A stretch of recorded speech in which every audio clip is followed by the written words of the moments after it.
ఇక BJP BRS రెండింటిని కలిపి చూద్దాం ఒకసారి. పోనీ రెండు ఇద్దరు కలిసేమన్నా ఎలగబెట్టిరాటే 2014 నుంచి 2021 వరకు బీజేపీకి రాజ్యసభలో మెజారిటీ లేదు.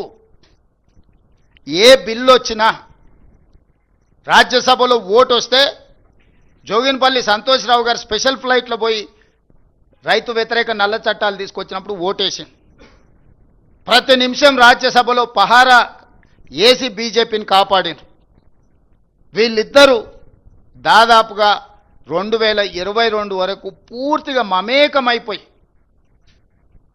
మనం సినిమాలలో చూస్తుంటాం, పున్నమినాగ సినిమాలు నాగుపాము పెంజరలు అన్ని అల్లిబిల్లు వేసుకొని నాగిన్ డ్యాన్స్ చేస్తుంటాయి. ఆ లెవెల్లో బీజేపీ బీఆర్ఎస్ వాళ్ళు అసలు విడదీయరానంత ఎవరన్నా ఆ విషయాన్ని చూసినా ప్రస్తావించిన బుస కొట్టేది. అసలు మా అనుబంధం మీద మీకెందుకింత అని. ఏ విషయంలో రైతు వ్యతిరేక నల్ల చట్టాలు తెచ్చినప్పుడు కానీ, నోట్ల రద్దు చేసినప్పుడు అసెంబ్లీ పెట్టి అభినందించాడు, జీఎస్టీ తెచ్చినప్పుడు ఆదివారం పూట అభినందించాడు. ఏ చట్టం నరేంద్ర మోడీ గారు తీసుకొచ్చిన ప్రజలకు వ్యతిరేకంగా నోట్ల రద్దునైతే అద్భుతమైన అసెంబ్లీలోనే వారు కీర్తించారు. జీఎస్టీ చట్టం, రైతు వ్యతిరేక నల్ల చట్టాలు, ట్రిపుల్ తలాక్, 370 ఆర్టికల్ రద్దు, ఇట్లా ఏది చూసినా రాజ్యసభలో 100% బీఆర్ఎస్ వాళ్ళు బీజేపీకి మోడీ గారికి అనుకూలంగా. గజ్వేల్లో మిషన్ భగీరథ ప్రారంభోత్సవానికి వస్తే హమే కుచ్ నహీ చాహియే తేరా ప్యార్ బస్ అని, ఆయన ప్రేమ ఉంటే అందులో అమరత్వం పొందుతా అని చెప్పి నరేంద్ర మోడీ గారి ప్రేమలో చంద్రశేఖరరావు గారు అమరత్వం పొందుతా, నాకు అంతకు మించి ఇంకేం అవసరం లేదు ఈ జన్మకని యుగల గీతం పాడుకున్నది మోడీ గారు, కేసీ గారు కాదా? మీరు అందరు చూడలేదా? మరి మీరంత పెనవేసుకున్న బంధము, పేగు బంధం ఉన్న తెలంగాణకి ఏమైనా నిధులు తేవడానికి వాడినరా?